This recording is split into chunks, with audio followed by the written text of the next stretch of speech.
साहित्यकार उर्मिल सत्यभूषण जी के निधन पर दिल्ली में श्रद्धांजलि सभा का आयोजन किया गया। इस श्रद्धांजलि सभा का आयोजन आर्य समाज ग्रेटर कैलाश नई दिल्ली में किया गया।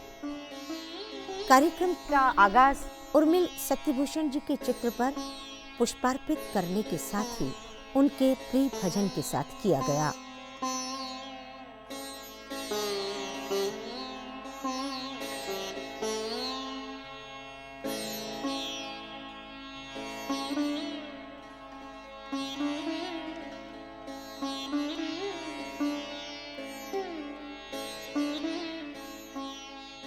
कार्यक्रम के आरंभ में उर्मिल जी से संबद्ध वृत्त चित्र का अवलोकन भी कराया गया। उर्मिल सत्यभूषण जी के साहित्य प्रेम, हिंदी प्रेम, जीवन की चुनौतियों तथा उनका सामना करने के उनके जीवट का वर्णन करते हुए उन्हें अनुकरणीय बताया गया। मैं सुदेश प्रकाश उर्मिल सत्यभूषण की छोटी बहन हूँ। मेरे लिए वो माँ सरीखी, उसने माँ का दुलार भी दिया, बहन का प्यार भी दिया और अंतरंग मित्र का स्नेह भी दिया। हम दोनों साथ साथ बड़े पले। मैं बहुत छोटी थी उससे, लेकिन उसके जीवन की हर गतिविधि में मैं शामिल थी। मेरा हिंदी के प्रति जो सारा एक्सपोजर है वो उसके थ्रू हुआ। हमारा घर उसके कारण हिंदी साहित्य की किताबों, कविताओं से भरा रहता था और मैंने सारे जो बड़े बड़े लेखक थे उनके जो वर्क्स थे वो सारे घर में पढ़े। सारा टाइम बचपन से ही हिंदी की कविताएं गाती रहती थी। सुमित्रा नंदन पंत, महादेवी वर्मा, सुभद्रा कुमारी चौहान, अमृता प्रीतम, उनको कंठस्थ थे वो गीत। वो गाते गाते सारा काम करती थी और उसके द्वारा मैं प्रेरित होती थी, मैं भी उससे सीखती। वो शुरू से कविता प्रेमी थी, वो स्वयं कविता थी। वो छत पे जाके उसने आसमान को छूने के सपने देखे थे और वो कविता गाते गाते खुद भी कविता लिखने लगी थी। बहुत ही ब्रिलियंट क्लास में हमेशा ही अग्रणी और बहुमुखी प्रतिभा की धनी थी। उसे पेंटिंग, उसे कविता लिखना, उसे कहानी लिखना और उसे डिबेट डिक्लेमेशन में पार्टिसिपेट करना और मॉनिटर, हमेशा वो लीडरशिप की क्वालिटीज़ भी उसमें भरी पड़ी थी। उसके लिए मेरा सर झुकता है। वो एक मिसाल है जिस तरह से उसने अपना परिवार संभाला। एक एक कदम उसके जीवन, उसका पूरा जीवन चुनौतियों से भरा हुआ था। चुनौतियों का सामना उसने इतनी वीरता से किया कि हर चुनौती को एक उपलब्धि बना दिया। अपने जीवन के कष्ट, कठिनाइयों, तनाव, चिंता तथा इसी तरह की विपरीत स्थितियों को कैसे उन्होंने अपनी सृजनात्मकता से संवारा, इस बारे में भी हमें ये बताया गया। मेरा नाम नवनीत भूषण है। मैं उर्मिल सत्यभूषण जी का बेटा हूँ। 1981 में we lost our father and I was 14 years old. मैं 14 साल का था मैं जब मेरे पिताजी का देहांत हुआ 81 में। और तब से और उनसे पहले से भी मेरी मदर उर्मिल सत्यभूषण का जो प्रोसेस या जर्नी है वो हम लोगों ने देखा।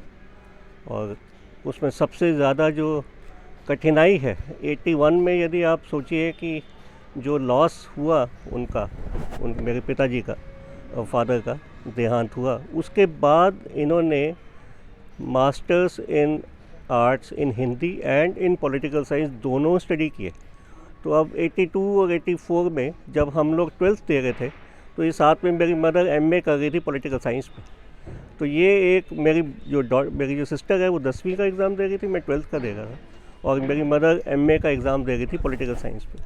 तो ये जो एक हमने देखा इनके अंदर एक एबिलिटी एज वेल एज जिजीविशा, ऑल्सो जो फोकस, जो लर्न करने की जो इच्छा है और जो क्रिएट करने की जो इतनी ज़बरदस्त जो क्या कहा जाए, एक तरह का अंदर से आग लगा कह दो या एक तरह का जो इनहेरेंट ऊर्जा जो है वो एक तरह का इम्पैक्ट हमें सबकॉन्शियसली हमें किया, जो कि आज तक हम लोग कर रहे हैं। और मैं अब जो काम कर रहा हूँ उसमें personally also I am doing creativity and innovation, जो कि एक अलग आयाम है। लेकिन जो इम्पैक्ट हुआ है मेरी मदर का हमारी इनके उसका पिछले 20-25 सालों में।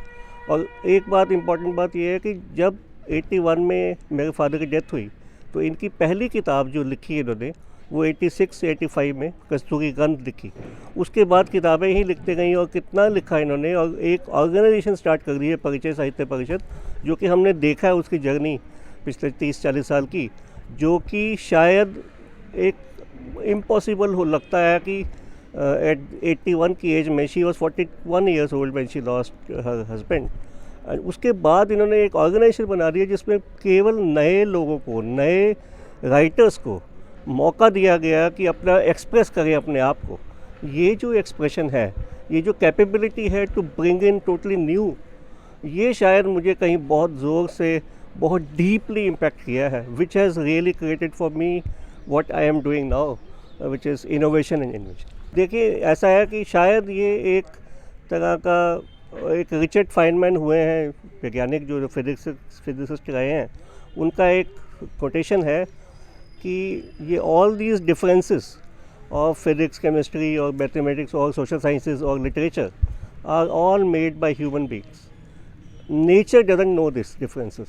सो आई थिंक ये एक इम्पैक्ट है in she proves, my mother proves that it is not about differences, it's a holistic view of life, and that actually helped me to understand, even if I pursued Vigyan or science or even computer science or even physics, that has helped me to understand holistically how the world works. And she has been the guide, the source of light for me, and it has been a integrated view of the world that we have. मैं कानुप्रिया, आज मेरी माँ उर्मिल सत्यभूषण हमारे बीच नहीं है, लेकिन हम हर जगह देखते हैं तो वो हैं। उनकी जीवटता जब मैं छोटी थी, 3 साल की, 5 साल की, 7 साल की, आज 50 साल की हूँ, तब भी उनकी जीवंतता जो थी वो हर जगह दिखती थी।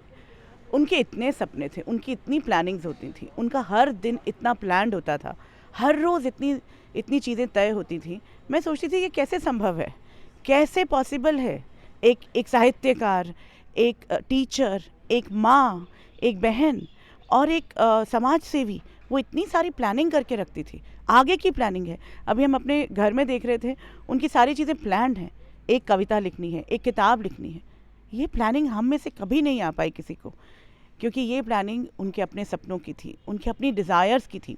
हर बार मैं कहती थी कि माँ इतनी डिज़ायर्स क्यों, लेकिन आज मुझे लगता है कि वो डिज़ायर्स थी, वो हों या ना हो, उनके वो सपने, उनकी वो डिज़ायर्स हमें भी ज़िंदा रखेंगे। और जितने लोग उनके साथ जुड़े हैं, जितनी आत्माएं उनके साथ जुड़ी हुई हैं, जितनी उनकी अपेक्षाएं हैं, वो सब जीवंत हो गई हैं। वो आई थिंक अलाइव, ज़िंदा हैं, जो ना मेरी माँ, ना सिर्फ मेरी माँ, उनके अपना हर सपना, तो वो कभी जा ही नहीं सकती, कहीं हो ही नहीं सकती, कहीं खो ही नहीं सकती। तो यही मेरी उनको श्रद्धांजलि है। यही मैं उन सबको जिनको वो इतना प्यार करती थी, सबको, और सबसे ज़्यादा प्यार अपने सपनों को करती थी, तो आज उन्हीं को समर्पित करती हूँ मैं ये, और उनका जीवन उनके उन सपनों को समर्पित है। मैं वेणु कपूर अपनी मम्मी मिसेस उर्मिल सत्यभूषण को एक नमन दे रही हूँ, जो उन्होंने हमारे साथ मेरी पूरी ज़िंदगी मुझे एक तरह से ढांढस दिया, मुझे सिखाया सारी ज़िंदगी कैसे जीना है, कैसे आगे बढ़ना है। मेरे अकस्मात पति की डेथ के बाद लास्ट ईयर वो मेरे साथ ही रहीं, और उन्होंने मुझे कैसे ढांढस दिया, वो एक अपने में मिसाल है। मैं उनके साथ रहने से जो मुझे दृढ़ता और जो मुझे विश्वास मिला, वो मैं कभी भूल नहीं सकती। Mummy has been a source of inspiration for everyone, और स्पेशली मेरे लिए। उर्मिल जी के साहित्य का आयाम बहुत विस्तृत है। परिचय साहित्य परिषद जैसी संस्था के माध्यम से उन्होंने नई प्रतिभाओं को सामने लाने का कार्य भी किया। इस संस्था के कई आयोजन संसद के केंद्रीय कक्ष तथा रूसी सांस्कृतिक केंद्र में हुए। रूसी सांस्कृतिक केंद्र के प्रतिनिधि ने उनके निधन को बहुत बड़ी क्षति बताया। My name is Tatiana Perova, and I am head of the Russian Language Teachers Training Center at the Russian Center of Science and Culture. So I would like to express our sincere condolences on behalf of the Russian Center of Science and Culture and my own behalf. Madam Urmilji was a very good friend of the center and a very close friend, very heart person. Over 30 years we worked together trying to share Indian and Russian culture to those who are interested in it. So many events, book releases, poetry, parties. It was wonderful work, and it was very warming, the relationship between our countries. So it's a great loss for us, and we will always remember Urmilji. I was giving a speech on her book recently, a few years ago, and I still remember how interesting it was, everything she was sharing about her childhood. So it's a great loss for us. We will remember Madam Urmilji always. Urmil जी के कार्यक्रमों की सह आयोजिका ने उनके कृतित्व को व्याख्यायित करते हुए कहा, मेरा नाम संतोष खन्ना है। सत्यभूषण जी से मैं पिछले 35 साल से जुड़ी थी, उनकी साहित्य परिषद से भी जुड़ी थी, और फिर इसके अलावा हमने संसद भवन के केंद्रीय कक्ष में भी पिछले 15-20 साल से हर साल राष्ट्रभाषा के बारे में, राष्ट्रभाषा उत्सव के बारे में कार्यक्रम किए हैं। हम मिलके ही करते थे, उनका भी योगदान उतना रहता था और हम दोनों मिलके करते थे। उस वक्त डॉक्टर सरोजिनी महिषी थी, उनके जाने के बाद भी हम लोग करते रहे, और उनका साहित्य में बहुत रुचि थी। उन्होंने जो अपनी पर्षीय साहित्य परिषद बनाई थी, उसके माध्यम से उन्होंने बहुत सारे लोगों को वो आगे लाई। उन्होंने अपना तो बहुत रचनात्मक साहित्य की रचना की, लेकिन और भी जो युवा पीढ़ी थी उनको भी वो साहित्य में लेके आई, और उनकी वजह से आज बहुत सारे साहित्यकार जो हैं वो बने हुए हैं, और वो उनके प्रति अपनी श्रद्धांजलि भी देते हैं कि हमें इन्होंने साहित्य के क्षेत्र में बहुत आगे बढ़ाया है। तो आज वो नहीं हैं, लेकिन मुझे लगता है कि वो आज हमारे बीच में ही हैं, क्योंकि उनकी प्रेरणा हम सबको हमेशा मिलती रहेगी। आर्य समाज ग्रेटर कैलाश के वीरेंद्र जी ने सभी को सांत्वना प्रदान करने के साथ ही मंत्र तथा शांति पाठ करवाया।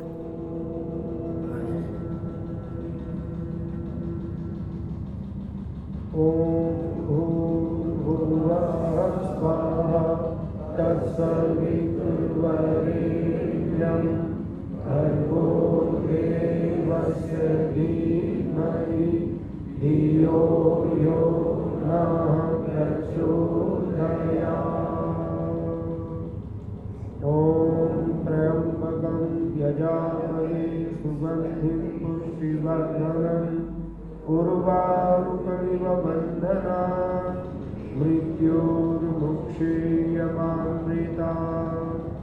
ॐ नमः शम्भवाय च नमः शिवाय च शिवतराय च।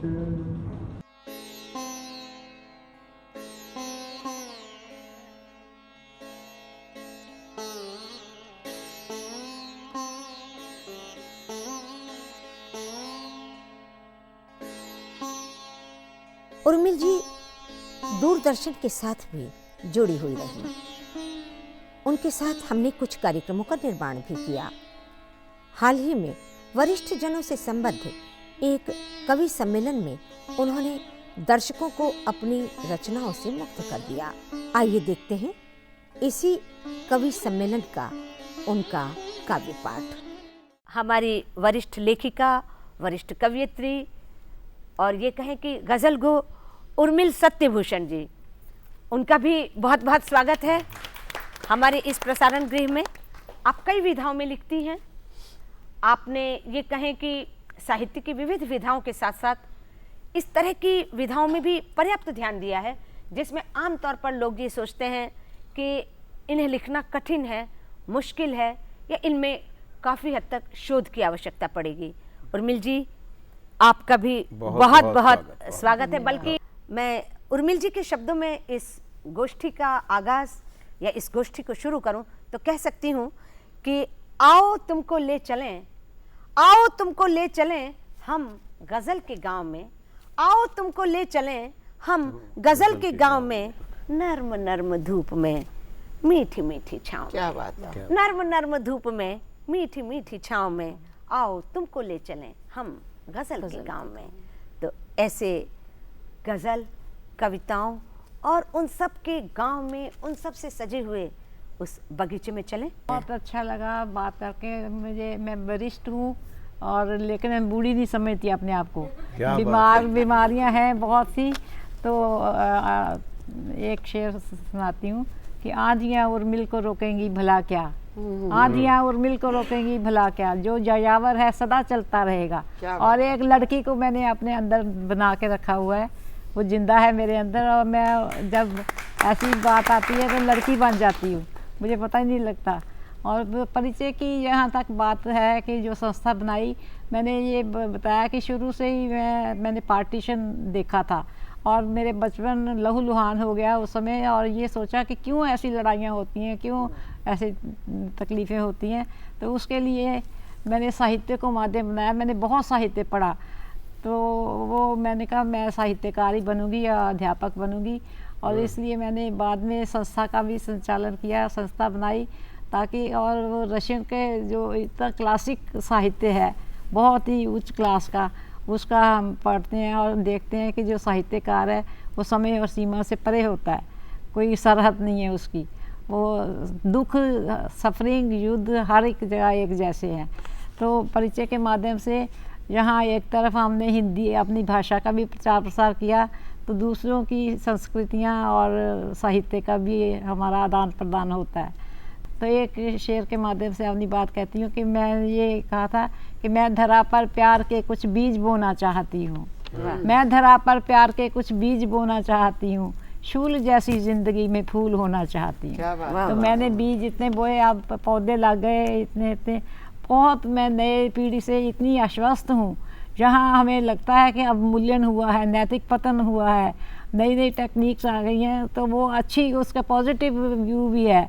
हम मिलजुल के कंस्ट्रक्टिव आलोचना करें, जागरूक रहें। तो अब रेखा जी ने आवाज़ दी तो मैं चली आई, क्योंकि मैंने कहा कि मैं तो चाहे कौन से तूफान आ जाएंगे मैं कर लूँगी। प्रॉब्लम्स बहुत हैं, लेकिन संकल्पों से हम आगे बढ़ते ठीक करते हैं।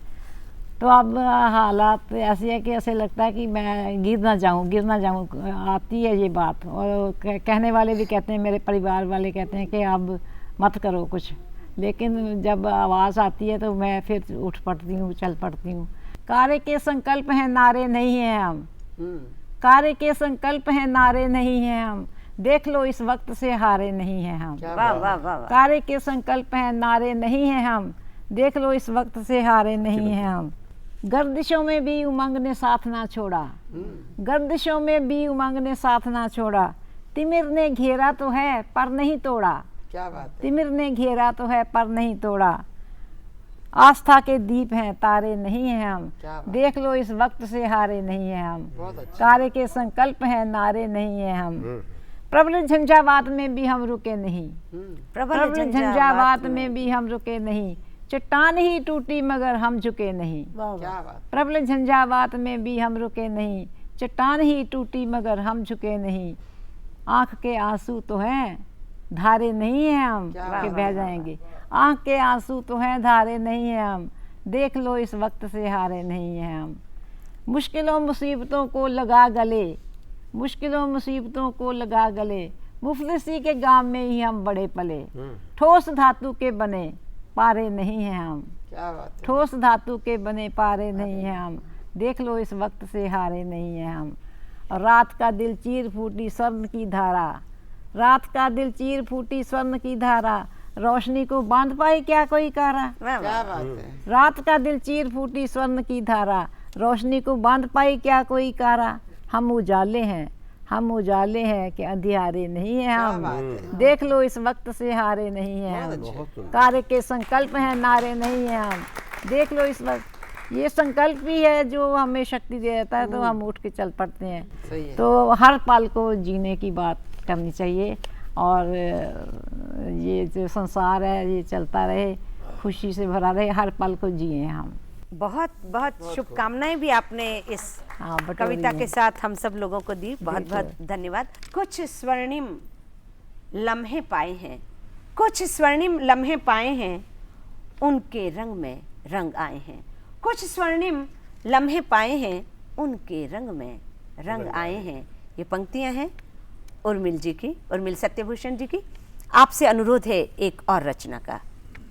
मैंने यही सोचा है और यही मेरा मानना है कि एक एक पल को जीना चाहिए। एक गीत उसी के बारे में दे रही हूँ कि जीवन को प्यार दिया मैंने, बोलो क्या पाप किया मैंने। जीवन को प्यार दिया मैंने, बोलो क्या पाप किया मैंने। किस्मत की छैनी ने छीला, किस्मत की छैनी ने छीला, जब लगा अंधेरों ने लीला। किस्मत की छैनी ने छीला, जब लगा अंधेरों ने लीला। तब बड़ी रोशनी की बाहें उनको स्वीकार किया मैंने। क्या बात है। जब बड़ी रोशनी की बाहें उनको स्वीकार किया मैंने, बोलो क्या पाप किया मैंने। जीवन को प्यार दिया मैंने, मैं तुम्हारे साथ मिलकर इस धरा को लूँ सजा। मैं तुम्हारे साथ मिलकर इस धरा को लूँ सजा, बाद इसके ही मैं गहरी नींद सोना चाहती हूँ। मैं तुम्हारे साथ, मैं धरा पर प्यार के कुछ बीज बोना चाहती हूँ। शूल जैसी ज़िंदगी में फूल होना चाहती हूँ। दोस्तों, मैं यही आपको दुआ करती हूँ कि आप फूल की तरह जिए, पूरी तरह खिलें। तो ये रेखा जी ने मेरे को बुलाया, उसका बहुत बहुत धन्यवाद, मौका दिया मुझे बोलने का। आप स्वयं इस मौके की हकदार हैं। चमन में फूल खिले भांति भांति के, मगर सभी का होता एक ही चमन, और रहने वाले हम किसी भी प्रांत के।